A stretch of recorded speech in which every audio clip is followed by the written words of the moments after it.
Voilà, nous allons poursuivre sur le thème qui est l'Esprit Saint. Et nous allons plutôt voir comment l'Esprit Saint agit-il. Après qu'on ait vu que l'Esprit de Dieu planait déjà au début de la création, que l'Esprit de Dieu était aussi une personne, on abordera le thème de savoir comment il peut agir en nous. Donc on a eu une discussion, plusieurs ont dit déjà comme le Saint-Esprit avait agi en eux. Mais je crois qu'on ne m'a pas posé la question. Comment le Saint-Esprit avait agi en moi? Non? Tu nous as dit que tu allais nous en parler. Mais oui, c'est ça. Ah, c'est pour ça, d'accord. Voilà. Voilà, il me semblait. Déjà, on t'avait pas C'était servi une manière du café. délicate de se dire que je viens de parler. Ouais. De pas prendre la parole. Voilà. En fait, moi je pense qu'il y a plusieurs temps dans notre vie de rencontre avec Dieu. En tout cas pour ma part, hein. Moi, j'ai dit ça. Je la décrirai, la conversion en 3 temps. Le premier temps, c'est prendre conscience que Dieu existe. Moi, à 8 ans, j'ai une prière exaucée, donc j'ai dit, voilà, Dieu existe. Mais je ne dirais pas que c'est la conversion, c'était pas non plus une décision, c'était bizarre, j'avais une relation avec Dieu, je priais, je lui confiais des choses, mais je ne pense pas que j'étais converti. Ensuite, à 13 ans, et là je me rappelle très bien les dates, les événements, à 13 ans aussi, là j'ai pris une décision, mais là aussi je ne crois pas que c'était une conversion. Enfin, je ne pense pas que l'esprit m'avait touché, même si j'avais rendu certaines choses que j'avais chapardées, mais c'était pas, je ne pense pas que c'était la conversion pour moi. Et là, à 27 ans, par contre, après avoir cheminé, après avoir lu l'Écriture, après avoir compris que ce que je faisais n'était pas dans le cadre que Dieu voulait pour moi, donc à 27 ans, là, il y a eu une conversion qui a été forte, parce que pour moi, ça a été un changement radical de vie. J'ai pris conscience vraiment du mal que je faisais et que j'avais fait et de qui était Dieu. Et justement, on a discuté du fait de ne pas savoir si on était sauvé ou pas. Ça a pris du temps pour moi. Il y a eu à peu près 1 an de pleurs. Pendant 1 an, j'ai pleuré toutes les nuits en voulant sauver mes enfants plutôt que moi et en me disant que moi, ce n'était pas possible d'être sauvé. Et puis, à un moment donné, voilà, l'Esprit de Dieu a testé à mon esprit que j'étais son enfant. Et là, c'était clair. Mais pour moi, ça a été un changement radical de vie, quoi, pour tout, ouais, au niveau familial, au niveau du travail, au niveau des relations avec les autres, au niveau du caractère. Tout a été très radical du jour au lendemain, quoi. Alors, je ne dis pas que la conversion, c'est ça. Je dis que moi, ça s'est déroulé comme ça. Et quand vraiment l'Esprit de Dieu m'a touché, j'ai eu cette conviction de justice, qui était Dieu et qui j'étais, quoi, et le péché qui était en moi. Et là, ça a été pour moi un drame de voir qui j'étais, quoi. Encore aujourd'hui, mais c'est moins grave aujourd'hui, quoi. Voilà, donc, juste pour témoigner de comment l'Esprit peut toucher quelqu'un, je pense que suivant le cheminement qu'on a eu, la vie qu'on a eue, ça peut être plus radical que, par exemple, si on regarde la conversion de, comment il s'appelle, de celui qui est allé chercher le corps de Jésus, maintenant je le trouve. Joseph De d'Arimathée. Nicodème, non pas Nicodème. Nicodème, on voit que ça se fait en 3 temps, on voit que sur 3 ans, il y a une conversion. Voilà, je pense qu'il ne faut pas non plus cantonner une conversion à quelque chose de radical. Je pense que ça peut être progressif comme radical, comme l'apôtre Paul, on peut dire. Mais dans l'Écriture, toujours revenir à l'Écriture, on peut regarder à qui s'adresse cette promesse du Saint-Esprit. Et déjà, on voit que Dieu, par le prophète Joël, disait « Je répandrai mon esprit sur tout être humain ». Donc il parle de filles, de fils, qui auront des rêves, de vieillards, de jeunes gens. En fait, ça touche tout le monde, quel que soit notre milieu social. On peut recevoir le Saint-Esprit, quoi. Et ça, c'est formidable. Quel que soit notre arrière-plan social, on peut recevoir le Saint-Esprit, quelle que soit notre race, on peut recevoir le Saint-Esprit, qu'on soit chinois, anglais ou français, le Saint-Esprit peut nous être donné. Le tout être humain, ça signifie bien cela. Et dans le livre du Nouveau Testament, on retrouve justement que le Saint-Esprit, par exemple Jean-Baptiste, associe la venue du Saint-Esprit à quelque chose qui sera quelque chose de puissant, qui est comme un feu qui va brûler dans la personne, quoi, qui va le mettre en mouvement, de régulariser certainement certaines choses. Hein. Et Jean-Baptiste dit cela en parlant de Jésus. Moi, je vous baptise avec d'eau, mais celui qui vient est plus puissant que moi. Je ne suis pas digne de délier la courroie de ses sandales. Il vous baptisera avec le Saint-Esprit et avec du feu. Donc, quand on reçoit le Saint-Esprit, je crois que l'impossible devient possible. En tout cas, je parle pour ma part. J'étais assez violent. Quand je me suis converti, je dis Seigneur, je ne veux plus jamais me battre. Mais je dis ça, ce ne sera pas possible parce que comme je me battais régulièrement, 2 ou 3 fois par semaine, donc j'ai dit ce sera impossible. Et Dieu l'a permis. Dieu a permis d'avoir une paix, de plus jamais me battre. Quoi. Et ça, j'ai dit là, seul Dieu peut faire ça. Quoi. L'Esprit de Dieu rend les choses possibles. Et justement, il en parle, Jésus dit, le Saint-Esprit viendra sur toi, et la puissance de Dieu du Très-Haut te couvrira comme d'une ombre. Et on parle de la naissance de Marie, et on voit l'impossible là. Une femme qui ne couche pas avec des enfants, avec quelqu'un, a un enfant. Quoi. Ensuite, il est dit l'Esprit de Jésus, l'Esprit des choses impossibles. Quand il parle justement à Marie, il lui dit cela. Et ça, c'est extraordinaire. Le Saint-Esprit, c'est celui qui nous donne une nouvelle identité. Vous savez, parfois on cherche son identité. Beaucoup de gens cherchent leur identité, leurs racines. C'est bien de connaître ses racines, d'où on vient, tout ça. Mais Jésus nous donne une nouvelle identité. Et ça, c'est formidable. Quoi. Et justement, il est dit, le Père dit aussi cela à chacun d'entre vous. Tous ceux qui sont conduits par l'Esprit de Dieu sont enfants de Dieu. Et là, on comprend qu'on est ses enfants. Moi, j'ai compris que j'appartenais au Christ, que j'étais sauvé, même s'il a fallu du temps, un cheminement. Mais à un moment donné, c'était sûr, le Christ m'avait sauvé. Il m'avait pris tel que j'étais pour continuer à me façonner jour après jour. Il arrive même qu'on soit libéré des choses qui nous tenaient captifs de manière instantanée. Ouais, ça peut être des addictions, certaines addictions que chacun peut avoir. Dieu peut nous en libérer à la conversion, comme il peut prendre du temps pour nous en libérer. Et ça peut être aussi instantané. En fait, le Saint-Esprit, on voit dans l'Écriture, dans Jean 3,8, qu'il est l'agent de la nouvelle naissance. Quand Jésus rencontre justement Nicodème, il lui dit, si un homme naît de nouveau, il peut voir le royaume de Dieu.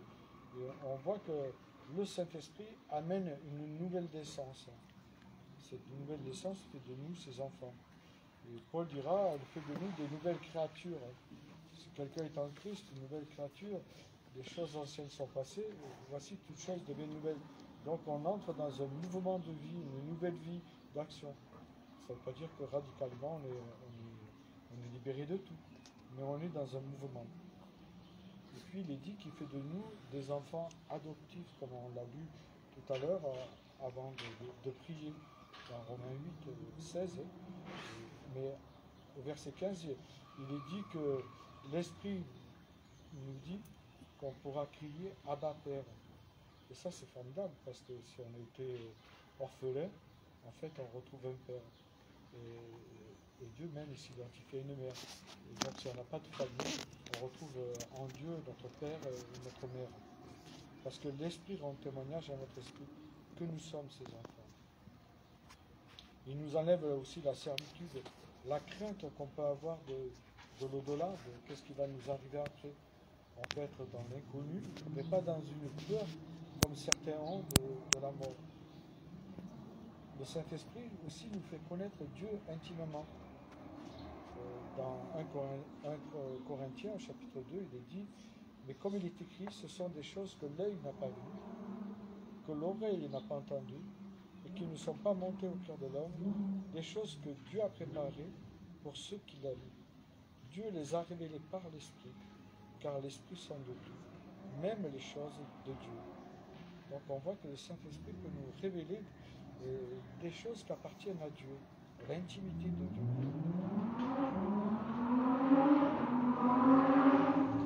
On voit que le Saint-Esprit aussi a une influence sur notre personnalité. Il parle de ce fruit de l'amour dont j'avais parlé en première partie, qu'on trouve dans Galates 2, ce fruit qui est caractérisé comme une grappe de raisin, plus ou moins gros, la patience, peut-être plus ou moins développé, c'est certain. D'autres, c'est la bonté qui est plus développée, d'autres la foi, d'autres la douceur, etc., la maîtrise des soi. Et puis aussi le Saint-Esprit nous donne, quand on le reçoit, d'avoir envie de témoigner de cet amour. Moi je sais que dès que je me suis converti, donc moi j'allais dans les cités un peu faire foutre le bazar, et là j'y suis allé pour témoigner de Christ. Et c'était fou quoi. Et même mes collègues pensaient que j'avais eu un gros problème psychiatrique parce que je parlais de Jésus, je parlais de paix, d'amour. Alors là, je vous imagine un peu les gars, ils disaient, ils se droguent, c'est pas possible quoi. Et donc voilà, l'Esprit de Dieu donne aussi cette puissance de pouvoir témoigner avec peut-être maladresse au début. Je pense que souvent il y a des maladresses parce que parfois on y va un peu fort, en tout cas de mon côté. Mais on a ce désir de partager ce qu'on a vécu, quoi. Et on voudrait que tout le monde soit sauvé. Comme Dieu lui-même voudrait que tout le monde soit sauvé.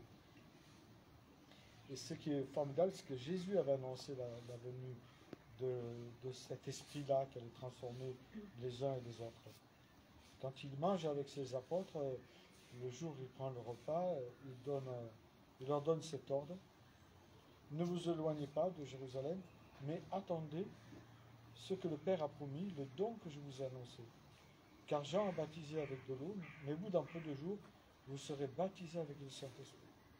Et ça, c'est formidable, parce que ces gens qui ont été baptisés de l'Esprit, qui ont vraiment vécu cette transformation de vie, ont tous donné leur vie, on pourrait dire. Tous les premiers apôtres sont morts, à part Jean, mais tous ont donné leur vie. Et cette puissance de témoigner que l'Esprit a mis en eux, ça peut venir que de Dieu. La force de rester quand on est persécuté, seul Dieu peut la donner. Ils ont cru à cette résurrection du Christ, d'abord parce qu'ils l'ont vu, parce qu'ils ont mangé avec lui, et puis parce que Christ leur avait annoncé.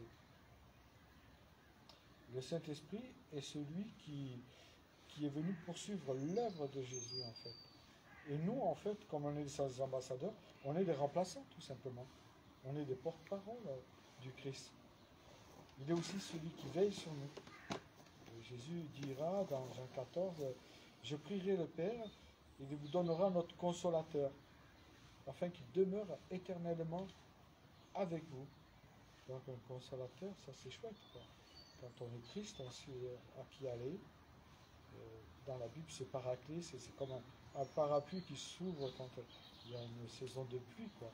Il est là pour éviter qu'on souffre. Il est là pour nous consoler aussi, ce consolateur, pour nous prendre dans ses bras et nous dire combien on est précieux, combien il nous aime. Et puis Jésus a fait encore patienter un peu ses disciples. Et il leur dit, vous allez recevoir une force. Et je crois que le Saint-Esprit est une force, celle de l'Esprit Saint, qui descendra sur vous et vous serez mes témoins.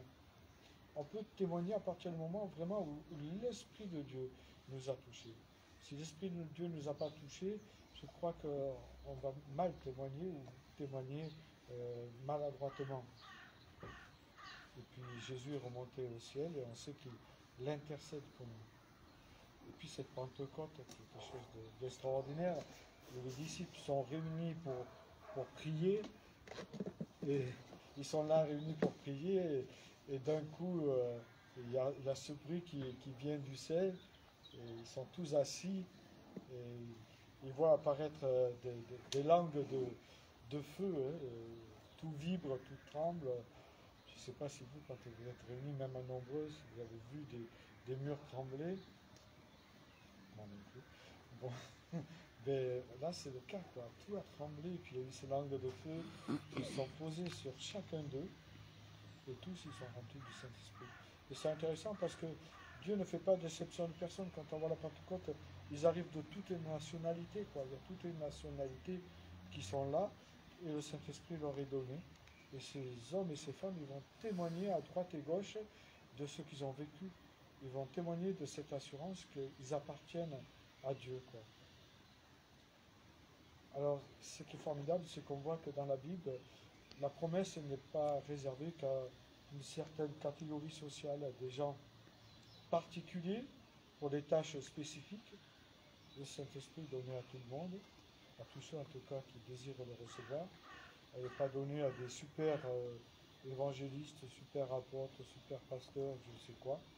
Elle n'est pas donnée qu'aux 3000 qui se sont convertis ici. Elle est pour tous ceux qui placent leur confiance en Christ, mais qui ont vécu une repentance. Le Saint-Esprit peut habiter en nous à partir du moment où il y a une repentance. C'est-à-dire on prend conscience de ce qu'on a fait, de qui nous sommes et de qui est Christ, quoi.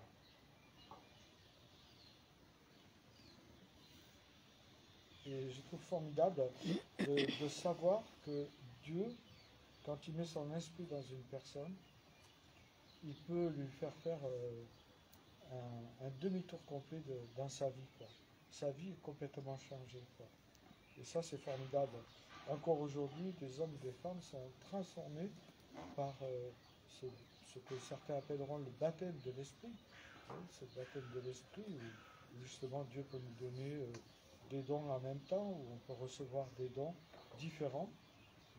Chacun reçoit des dons différents, nous dit la parole. Mais c'est cela, quand le Saint-Esprit habite en nous, il y a quelque chose qui change automatiquement, hein. On passe, je le dis souvent, du noir et blanc à la couleur. Ouais. Moi, je me souviens que j'étais heureux comme jamais j'ai été heureux, quoi. Moi, j'ai cherché l'amour de partout, dans tout ce que j'ai fait, quoi. J'ai fait 400 coups pour essayer de trouver cette paix, cette joie. Je ne la trouvais pas, et puis là, quand l'Esprit de Dieu vient, il y a une paix extraordinaire. Je me dis, wow, tout était à côté, tout cherchait ailleurs, quoi. Et j'aimerais justement transmettre cela. Peut-être des personnes qui recherchent cette paix, cette assurance du salut, en faisant peut-être des choses, en accomplissant des rites, alors que Dieu ne dit rien, que simplement que tout est par grâce. Tout nous est donné parce que Dieu nous aime, et qu'il est amour et justice aussi, bien sûr, mais c'est parce qu'il nous aime qu'il veut nous donner son esprit et qu'il veut le répandre sur nous. Et je dirais qu'une fois qu'on a reçu l'esprit, eh bien, on n'a pas envie de retourner en arrière. En tout cas, moi, j'ai pas envie de retourner en arrière parce que non. Avoir la paix, l'espérance et l'assurance du salut, ça vaut tout l'or du monde. Voilà ce que je voulais partager avec vous, puis on va discuter maintenant. Donc, Nicole, elle a coupé.